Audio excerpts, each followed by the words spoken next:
My name is Jason Fullilove. I am the chef owner of Barberjean Restaurant at the Fields, downtown LA.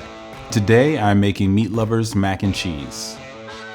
So first we're going to prepare our pork butt. So it's going to bring out all these different flavor notes in the pork and give you a nice barbecue pork taste without having to add barbecue sauce to it.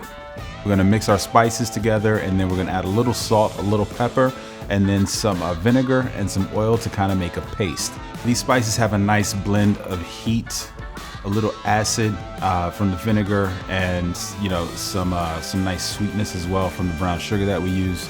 Then we're going to mix it all together very nice, so everything's kind of perfectly mixed and coated and seasoned. And then we're going to cover it in aluminum foil and then bake it in the oven. You can also smoke this if you have a smoker. If you don't have a smoker, you can add a few teaspoons of liquid smoke to your spice mix as well. Next, we're going to prepare our mac and cheese. I'm just going to start with my oil in the pan. I'm going to add the onions. We're going to add our garlic and some chili flakes. The heat level is completely up to you. You don't have to use chili flakes. I like a little bit just to give some background heat to the dish. If you like your spicy, go all the way in. We're just going to sweat this out a little bit. I'm going to add my white wine and deglaze the pan, reduce it down by about half. Once that's reduced, I'm going to add in all my heavy cream. I'm going to cook that down just a little bit till it starts to simmer. It'll thicken up pretty quickly. Then I'm going to add my pasta and my shredded cheddar cheese. After that, I'm going to cook that till everything melts. You add the cheddar and you start to see it turn into these long cheesy strands. You can keep cooking it and stirring it until those strands go away and you have just a nice smooth sauce. I like to add the Gruyere at the end because if you add it closer to the end, you can get Gruyere strands but not cheddar strands. It's a much more pungent cheese, so it's going to add a nice kick to your mac and cheese. At the end, you want to shut the fire off, add your chopped parsley for color.